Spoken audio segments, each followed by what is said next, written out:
Good morning. Today I thought I would use up the last of the pears that we were given. I've got just that many. And ahhing between making some more chutney like I did with this one. Oh, there's a little blue Peter moment, the one I made earlier. Or poaching them, and haven't really got any tomatoes left. There are some, but they're very green, and so I thought I would just poach these pears this morning so I can get them used up. They're just starting to have a little give on them. So, and we have got some access to some other pears. Our neighbour who comes to his day house next to us, he has said that we can pick any of the apples and pears from his trees, which are just behind our house. So nice simple poached pears, and it's basically I just peel them, take the core out, and then use flavourings in a poaching syrup. And today I've got cinnamon, lemons and some fresh ginger, and then make a sugar syrup and infuse those flavours into the sugar syrup, poach the pears in them, and then jar them, and they'll keep in the fridge for a good sort of 10 days until we get them eaten up or give them to somebody else, but probably eat them up. But just before that, I wanted to tell you what Darren found. Darren found, I'll get it the right way up, this. You probably really can't see it. We'll try and get a close up. He was taking a chair out of the car, out of the VW, and this dropped out, and I was like, oh, it's a €2. We got €2 back on the cost of the car. And then later in the day when I looked closer at it, it's not. It's a 100 escudos coin, which was the money in Portugal before they took on the euro in 2002. So the escudos was used in Portugal from 1911 until 2002. And this is a 100 escudos coin. And this one was dated 1990. There you go. Right, let's get on with the pears. I'm going to start off by making the flavourings into the poaching syrup, so that can just slowly infuse while I peel the pears.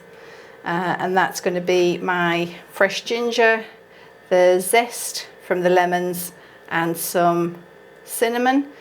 A cinnamon stick would probably be better, but I haven't got one, so I'll use what I've got.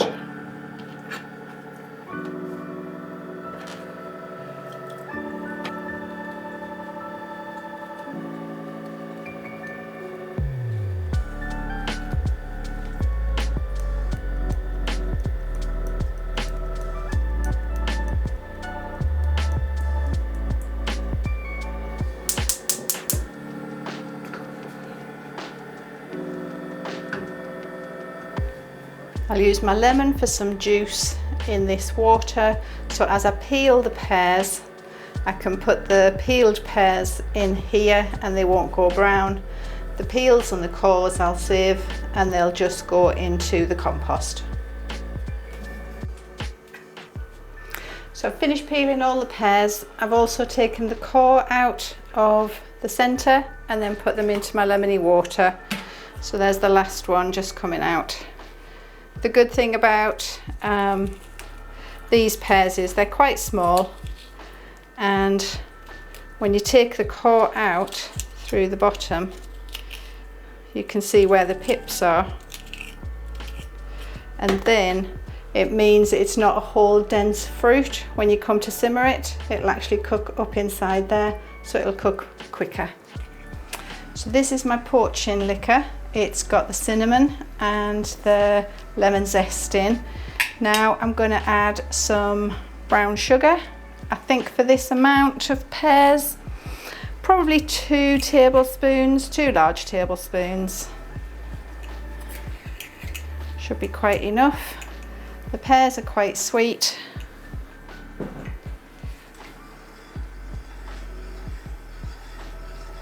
Just make sure that sugar's dissolved. And then our pears can go into the syrup.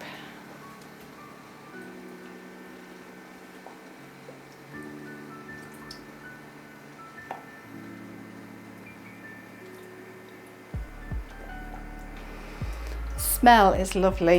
Whoop. Flying pears. So the lemon and the ginger and the cinnamon is all really releasing their aromatics now. That's lovely. These pears are all about the same size. As you can see, they're not huge. So I'm hoping I can fit all of these into my pan. There we go. Yep, so they're not huge. They're like perhaps a fun size one. If you buy pears, that would probably be the closest thing I can think. But they're all sitting pretty much under the liquor. We'll pop the lid on and we'll just let them simmer away, I think for about 15 minutes, and then I'll test it to see if they're cooked. While those pears are poaching, I thought I would let you in on a little secret project that we've had ongoing for a couple of days now. So last week our friends Gidra and Andreas came over to see us. They came for lunch and they brought us some grapes.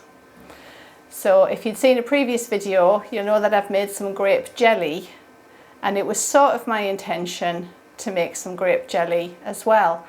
But it seems this year a lot of the grapes are ready really early. All of the grapes on our vine over the house were ready basically mid-August. We think grapes are usually ready in September, but we'd been looking at ours and tasting them and they seemed to be ready. The wasps were starting to move in and we wanted to get ours harvested. So what we've done is we've combined our grapes with A&G's and we've got a little batch of wine on the go. So we picked the grapes last Thursday, I think it was. Yeah, do you think it was Thursday? Yeah. And then we put them into our container, took them all off the stalks, put them into the container, crushed them all up by hand, not foot. Darren wouldn't get his feet out. And so it's been sitting here on the skins so that everything is in here at the moment. We haven't made natural wine like this before, so it's an experiment. And we're just going to see how it goes. So what we need to do very regularly throughout the process is push all of the grapes, the crushed grapes, back down into the pot. What's happening at the moment is fermentation. So the skins are all getting pushed up by the gas that the yeasts are making as they eat the sugar in the juice. So what we have to do is push down these skins regularly throughout the day so that they don't dry out or form a hard crust. It's called punching the cap, as far as I'm aware, in real wine terms. For us, it's just pushing the grapes down, and you can see all those bubbles rising up, and yeah, definitely smells like alcohol in there. So that's our ongoing process. It's a mixture of red and green grapes, and we're just going to see how it goes. So we're reckoning on about 7 days for it to sit like this, and just let it do its natural thing. It is very humid in there, and you can feel the heat that's being created by the fermentation. So something's working.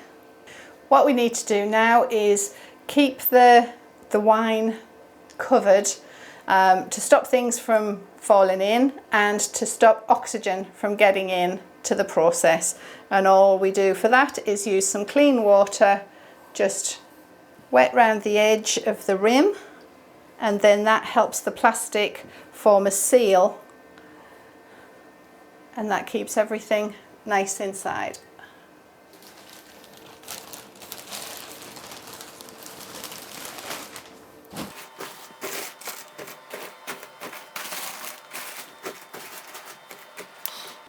Now I know there's lots of different things that you have to consider when you're making wine. This is a very small batch, about 20 litres. We have made wine before, sometimes from grapes, so usually from sort of foraged fruit.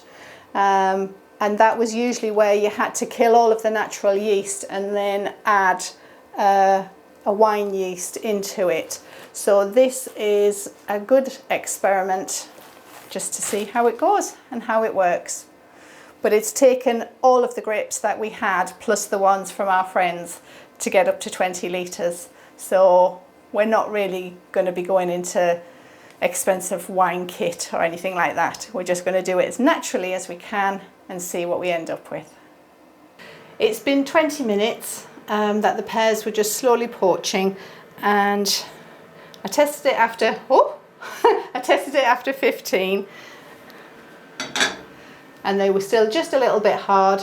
So did it again at 20 minutes and they still have firmness to them, but you can tell that they're fully cooked. So I'm happy with that. And now I'm going to transfer them into my sterilised jars. I think what you could do is, if you wanted to keep them long term, you could water bath them, but we intend, because there's so few, we intend to just get them eaten in the next week or so.